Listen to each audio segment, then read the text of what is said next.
What's going on, guys? Welcome back to the channel here for another Hot Toys review, another Star Wars Hot Toys review. As they typically are, it is a primary you know genre of figure, I guess you could say, that I collect here. So not a Clone Wars one, as if you've been following me for a while now, you know I've been trying to get, I'm focusing specifically on like Clone Wars era stuff. But I guess technically speaking, Bo-Katan shows up in the same time frame as Mandalorian, and she's in there, and you know how it is. You can twist it any way you want. Either way, it's all Star Wars. And I got this guy. I had no intention of actually ever getting this guy, to be honest with you. I thought he looked cool. He's a great figure and all that stuff. I was happy for anybody who had him and really liked him. But like I said, I was trying to get Clone Wars stuff, and he didn't really fit into that. But I happened to go to a flea market, and the gentleman there at one of the booths, he had this, as well as the Rogue One deluxe version of Jyn Erso, and I was like, well, you know what? I'm here, and you got them decently priced, so I'm just gonna go ahead and get them. So, without any further ado, here we're gonna talk heavy Mando right now, though. So let's get this thing out of the box and take a closer look at him and everything he comes with. All right, so here is the beefy boy himself, the heavy infantry Mandalorian. Let's get him out of the box. Well, let's first take a look at the box, I guess. Let's not get ahead of ourselves. So we have a picture of the figure right here holding his big gun there with your little banner going across saying Heavy Infantry Mandalorian with the classic black and gray Star Wars, as they all do. And then you got another image of the figure on the side. And the banner goes around, says it on there again, TMS010. Then your credits there on the back. Then when you open this bad boy up, this is also too one of the tightest fits of a art box with the shipper box. Like, it fits in there so snugly. Like, it is a very, very snug fit. But here is another nice little art print of the picture himself, or of the figure himself. My cannot use words today, put it that way. And then here you go. Here is the beefy boy in all his glory. As you see, he's got his little vibro knife there, or vibro blade, some hands, some flame effects, some extra pegs, and then you have your jetpack here. And then here is the beefy boy himself. And this guy say, your first impressions here, he's pretty big. He's got a nice weight to him. Definitely seems like he's going to be pretty sturdy. The detailing looks phenomenal. I love the paint job. All the scrapes and everything look really good. And I love that these nicks are actually like carved into the sculpt itself, and they're not just all painted on there. So like these scratches even, they're actually a part of the casting and the mold, so that's really good. The weathering on the helmet looks spectacular as well. Really, really nice. So, but before we get any more into it, let's get everything that he comes with out of the box and take a closer look. All right, so here is everything that he comes with. He's got, like I said, he's got the hands of Vibro Blade, jetpack. Let's take a look at the jetpack real quick. This is a little special. Maybe it'll help if I turn this light on here. There we go. But I really like all the detailing on here. We got some nice scrapes. All this dirt looks really, really good on here.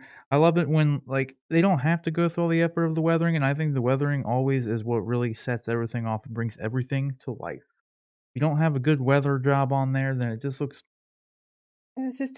fake, and this looks really nice. All the metal and the heat bluing. I love when they add heat bluing to metal pieces or things that are supposed to appear as metal, like on the end of guns and everything like that. Love that effect. The only thing I don't really care for about the jetpack is it clips in with little pegs as opposed to being magnetized, but it is pretty sturdy, so it's not the biggest deal in the world. You have some fading up here, down here with like it's a silver, like a more gunmetal color. So all in all, I think this looks really great. It's nice detailing in here as well, with like a little tube. Looks very cool. It's a nice looking jetpack, beefy boy. And then also, I guess we can go ahead and take a look at the fire effects, the flame effects. So these look pretty decent as well. They're darker orange that fade up to a more translucent orange up there. And they will obviously just peg right into the bottom here, just like so. And you get that whole effect for it.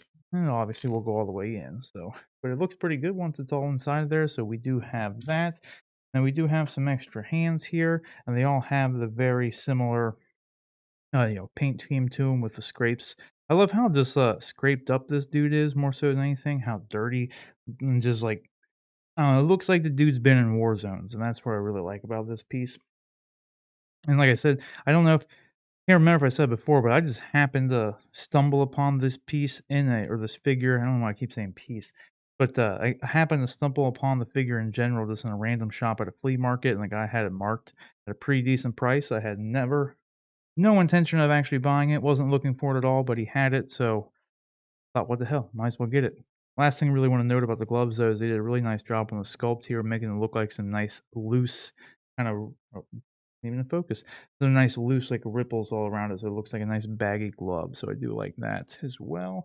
Then on the left hand though, you do have this more greenish brown color. Apologize, I am colorblind. So I know it's one of the two. But you get some more scrapes in there, and I like this has more like of a metallic look to it as well, metallic finish over top, so that looks really cool. And you have your little Vibro Blade here, which is very nicely sculpted as well. It's a very simple piece, but again, they have the nice weather job on there. That dirt and like grime that's kind of all over them, the paint scrapes is on here as well. And you have some nice detailing throughout here. You have a little centerpiece there, and then this for such a tiny little piece, surprisingly detailed. So I like that as well. Of course, so this does come with a can't believe I didn't go with the stand first. I always go with the stand first. But you have your nice classic, pretty simple Star Wars base here with your metallic nameplate. Looks very clean, very fresh. This is adhered on here, so this is your one standard base for it. It's not at least the sand goes with it because he was on Navarro. So I mean, this all looks good. Very simple otherwise though, but it does come with a dynamic flight pole as opposed to a crotch grabber. So you can use that for him. But then we also have the big beefy boy gun here, and you have this little hand grip here, and this is the little chain that'll clip into the back of him. But this thing's very nicely done. This thing, it is like articulated, so this will bend and actually stay in place. It's like pretty much like a giant wire, so that's cool. But again, you have a, it's not really heat bluing, but there's a blue metallic paint job on the tip of this, as opposed to it looking more like a heat blue. You can kind of see where it gets darker and then lighter, so it is like a kind of a heat blue effect rather. But it's mostly just a blue paint job on it. And you also have a little, uh, hinge right here so you can maneuver this around. Then you also have a little grip right here for him too. This one doesn't move, this is a fixed grip. This thing looks really nicely done. They did a fantastic job of making this look like real metal. It's not, it's just plastic, but they did a really good job. You see the light just, like, catching it really nicely. So this looks very cool. Very cool. This is probably the coolest piece of the other than the figure himself. Oh, yeah, I forgot you have this leather strap here as well, this, like, faux leather strap. It's plenty big to go around the big beefy boy, so then obviously this is plastic, but they did a good job making it look like metal. This part is metal. That's actually attached to the gun, these, little clips here, and, yeah, that's pretty much it for that. But, yeah, I think it's now time to get the figure out here, so let's, get all this cleaned up and take a closer look at the figure himself. All right, so here we have the heavy Mando, the big beefy boy himself, Jon Favreau. Let's take a look here, a closer look, that is. So again, like I said a little bit earlier, the detailing on this is amazing, in my opinion, at least. Obviously, this whole thing's my opinion; it's my review. That being said, I just love that all of these nicks, again, like they're not just scratches. Like some are, like right here, for instance, that's just like scuffed paint and everything. But like there's a lot of these little indentations on here that are actually in the mold, and I love detailing like that. It just brings a whole extra, like, dimension to the piece as opposed to it just being a bunch of scrapes. There's actual, like, dents and nicks and things like that, which I really like that for whatever reason. The belt's very detailed. These little pouches are not actual real leather pouches, but they've done a really good job of, sculpting these and painting these to make them look like leather pouches. They are just hard plastic all throughout, so all that looks really good. These do slide in and out here, so be careful. You can fully remove these little thingy doohickeys here. Not all of them, but at least these two things down the center can move. And this one is fixed. Let's see the pouch there. Looks like you can unvelcro the belt, so you could take it off if you wanted. Don't know why you would, but you definitely can. He's got a little bit of a little crotch guard down here that gets covered up by this part of the little, I'm gonna say blouse, but I don't know if Big Beefy Boy would appreciate him, said they Being said that he's wearing a blouse, you know what I mean? But either way, he's almost got a half skirt too in the back too, if you really want to be technical. But that being said, nevertheless, again down here, some more. This is there's this is a great paint job on this thing. Let's just be real. I love the paint job that's on this. And this, I saw a piece of foam in there, protective foam. Look at that, fresh, new out of the box, boys. But yeah, so the paint job's amazing. These actually do get a little bit of flex, so you can move the ankle around freely. And you actually do, speaking of which, get quite a bit of mobility with the feet since we're down here. There is the only thing I thought was kind of odd is not a split boot, at least right here. There's no foot hinge, rather, not split boot, but there's no foot hinge. I thought that was rather odd because this is an independent foot, but you do get a lot of swivel, especially on this one. It goes very far back. This, I don't know, I thought it was very odd that they didn't have a toe joint on this figure. It seemed very fitting for him to have a toe joint right there, given just how the thing was sculpted. You know, it's got this little layer of armor right here. Just figured it would have one. But otherwise, though, the paint job, they did a really good job of making these look like leather boots here, and then having the armor down here on the bottom match, you know, with a little bit of scrapes and everything, just like going throughout. But yeah, I really love this thing. Again, on the little wrist flamethrower, you got a nice some heat bluing, like I mentioned before, one of my favorite things. And this thing's just painted immaculately. I really love the paint job on here. It looks great. You got your little clan logo there, just like old Boba Fett. Yeah, this thing looks amazing, and there's some cool little things too with it before we go over articulation. Oh, dude, I just love the head sculpt, man. The head sculpt, I love how small and tactical his helmet looks, even though he's like a very large, beefy Mandalorian, you know? It looks really good. I like it's a very sleek and like more unique like design for a Mandalorian helmet, even though it's very similar to the rest. You know, a lot of them don't have such big concaves here on the little chin area, but this one does, and it looks really. This looks really tactical, you know. So, a couple cool things here. Like I said, the jetpack here will click on, so it just hooks onto this portion here and then clips into the back pretty simply, just like that. And it is pretty damn sturdy. So, I kind of wish it would have been a magnet just for removal purposes because I always fear that I'm gonna like break this back plate. But you know, probably won't be removing it very often, so it is what it is. Again, that looks really good.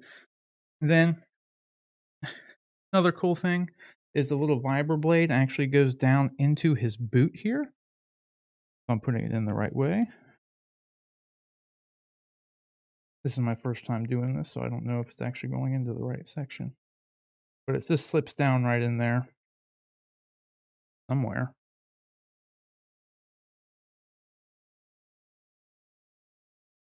Well, you get the idea. I assure you it goes in here. There it is. That just goes down in there. I may have put it in backwards, but you get the idea. That's where it goes, which is super cool. I like when little things like that. Like it's a built-in thing, so it's like sleek and hidden, and just pops right out. It's very cool. Big fan of that. Then elsewise, you got your big flamethrower boy here. This is the other kind of cool thing. This right here actually goes in, and you can pull it out. And then you got this little peg here that actually will mount in. You can mount the gun on this hole and that hole there. So you would just pop this bad boy in there. Trying to get it on cam is kind of hard because of the angle. But then you pop that in and then it'll sit just right there in place. So he's more of a, like in an idle position. So that's very cool. Looks very sleek. And then when you have it off, you can just pull it off just like so. Then you can pop this back into place. So then you can't really tell that any of it's there. This one does not recess or anything like that, but it does a very good job of holding it in place. It's a nice tight fit. So, and then elsewise though, you would plug this little clear plastic portion into the bottom of this, and then that's pretty much that. So for articulation though, one of the things I was actually quite impressed with was the neck articulation. You get a lot of flex on here. It's a double joint, so you have a separate neck articulation and then the additional head articulation. So you get pretty good angles out of him. Like for sure is a lot of neck mobility. Absolutely. His arms are a little bit resisted. They'll go up to about there. There is a butterfly joint and then a swivel at the bicep here. You got a double bend of the elbow, but it's quite restrictive because of the gauntlet. Then just a regular 1/6 scale ball joint here for the wrist. And then same with this side, fairly restrictive, really only wanting to go to about there. Swivel, very tight fella right now. And then the double joint there. But also, again, you at least get about 90 degrees out of them. But it's cool. And I also love, too, the detailing here of having this extra little, like, wire here for, like, the fuel to go into the flamethrower. Very cool. And then the legs, I guess just a note too, these are separate pieces of armor, so these do move freely. So you can kind of move these around to get them in like a pose. If like it's kind of digging in up here into the belt, maybe shift it down, move it wherever you need to go, then reposition it once you get the leg. But just by default, it only wants to go to about there. You do have a double bend at the knee. And like I said, you can move it around, finesse it a little bit, move some of these things around, maybe get a little bit of bend, but you will get caught there just right about at 90 degrees. So yeah, all in all though, and like I said, I already went over the ankles, fairly surprised at how mobile these are. Head was probably the most surprising. I didn't expect to have that much mobility out of him because he has like a helmet and everything. So yeah, over all in all though, for a figure I never really had any intention of getting, I'm pretty damn impressed. I really love it. I think he's gonna look great. Let's get him into some poses and kind of give my final thoughts on the figure. All right, guys. So here we have him just standing straight up and down. No poses or anything, nothing fancy, but he's got all his attachments on there with the Vibro Blade and the boot, the gun mounted on the jetpack, and all that good stuff. And he looks great. Like we saw obviously through the whole, detailed segment and everything, like he looks fantastic. I love he's very big. I don't have a 6 scale Mando to actually like compare with. I went ahead and I actually got the quarter scale one coming when it comes out. So I decided to go for that because as I've said, I'm primarily collecting like Clone Wars era stuff. But that being said, this dude looks so cool, and he's for the most part just like a generic Mandalorian. He's not like a he could be. We all know he's from The Mandalorian, but nevertheless, I could throw him in with, Bo-Katan, and it could just be, I could say it's Clone Wars Bo-Katan, that kind of thing. But either way, despite him being so big, you can get him into some nice poses, like I said during like the more detailed look at everything. All the armor is like individual, so you can like slide it around, shift it, move it up and down, twist it around.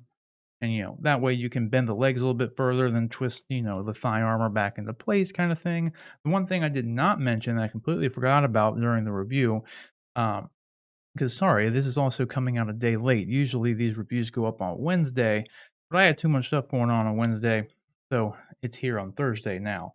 But that being said, the thing I missed out on, and you're going to see here in this next pose where it's actually important, is like the elbow armor and then the shoulder armor is actually all attached via Velcro. So you can pop that stuff off, and it actually comes in handy when you're trying to like put new hands on. You can take that off, but this is why it's important here. And really, in order to get his right arm to do the classic salute pose as seen in the episode he was featured in, or the primary one with the big battle anyway. In order to get into this pose, what I did was pop the shoulder armor off, and then his arm will bend up there very easily. It doesn't quite go all the way to touch the forehead without having to lean his head down, unfortunately, so it looks kind of awkward. But if you keep the shoulder armor on there, you're not going to be able to bend it up there. But if you pop that armor off, you can then slide the arm as far up as you want, and as far as it'll go, as far as you're willing to take it anyway. And then you can just easily rest the shoulder pad down on the shoulder, and as you saw, it sits there perfectly fine. Like, depending on how bunched up you have, the cloth gets there where the Velcro is, it may not adhere back onto it, but just, the surface level being flat enough and everything that's there and the way it's angled, it'll still rest in place very sturdily. So you can do the flight pose without any issue. And yeah, so that's a little fun fact. And the same goes for, like I said, for the elbow pads. It's kind of hard because the gauntlets slide off of this dude like real easily. So you really do have to kind of push, hold, when you're swapping hands, you have to hold the elbow pretty sturdy. So it's kind of hard to do with the gauntlets on and the hand off because it just wants to slide right off. So taking the elbow pad off gives you a little bit more of a flatter surface. You don't have to worry about, possibly damaging the elbow pad and everything. With that being said, I love this figure. I'm really glad I decided to pick it up. I really probably wouldn't have if he didn't have it for a decent price. And, it was a little. I managed to get this and Jyn Erso for just a little bit more than, like, retail, but less than what, like, their max current going rate is right now, you know what I mean? So it was, like, somewhere in the middle. I had to pay a little more in retail, but not too extremely much, you know what I mean? So I was quite happy about that because I think he's gonna look great in the collection. Like, as I said, I eventually here, I'll be doing a full collection reveal at some point too. I have a ton of cases I'm waiting to get put together, waiting on pre-orders to get in, and then I'll have a collection review and everything like that. So, but guys, what do you think about the Heavy Infantry Mandalorian? I think he's a great piece. Whatever you guys think, let me know down in the comment section below. And do you think I've been debating since they have announced like more 6 scale Mandos? Like we have the one that comes with the blurg, and then another one coming with the speeder. Supposedly, if they ever actually release these, because hell, I'm still waiting on the Clone Wars Obi-Wan at this point too, and that was announced back in 2019. So who knows how long we'll be waiting on these 2 more Mandos? But nevertheless, I was considering getting the one that comes with a speeder over the blurred because one, the blurred is actually being sold separately, but like in addition to coming in the 2 pack. But with the speeder, I could kind of use that for anybody if I wanted to get that. You know what I mean? So let me know if you think I should down in the comment section below. I know John, if you watch our show, Honest and Educated, it comes out every Monday. I know John has the Beskar one and the OG Mando, so I don't know. He could give me a recommendation, but I want to know what you guys think as well. But speaking of our show, you can submit topics and questions to us to address on the show. We talk about movies, movie news, video games, comic books, collectibles, just all sorts of fun stuff like that. You can email us at honestanduneducated@gmail.com. That's honestanduneducated@gmail.com. If there's anything that comes up, in the news feed, new figure release, new movie news, whatever it is, and you want us to talk about it, and you want to shout out kind of thing like that for providing us a topic, then go ahead and email us there. Now, the collectible reviews like this one normally goes out every Wednesday. Like I said, I had a pretty busy Wednesday, couldn't get to it, so it is a day late. But usually the collectible reviews go up every Wednesday, and then every Friday we do some live streaming. So we play some games. We'll talk collectibles, or we'll talk hot toys and everything, because a lot of hot toys announcements have been coming out. So we'll talk that. We'll do a review of whatever like new Friday show was on, like Mando or right now Bad Batch. So we're talking Bad Batch, for a while every Friday, giving our first initial, reactions and thoughts about that. So that's every Friday around 8 to 9 p.m. right here on the channel. And then also you can follow me at Sir Rob Bifo. But guys, if you like the video and all that stuff, then like, and then subscribe, and then share the video and do all that sorts of fun stuff that helps us out, helps the algorithm out, helps people find it. If you thought it was cool, then let other people know it's cool. But guys, again, for now, that'll do it. And thanks again for watching. But until next time, guys, you take care.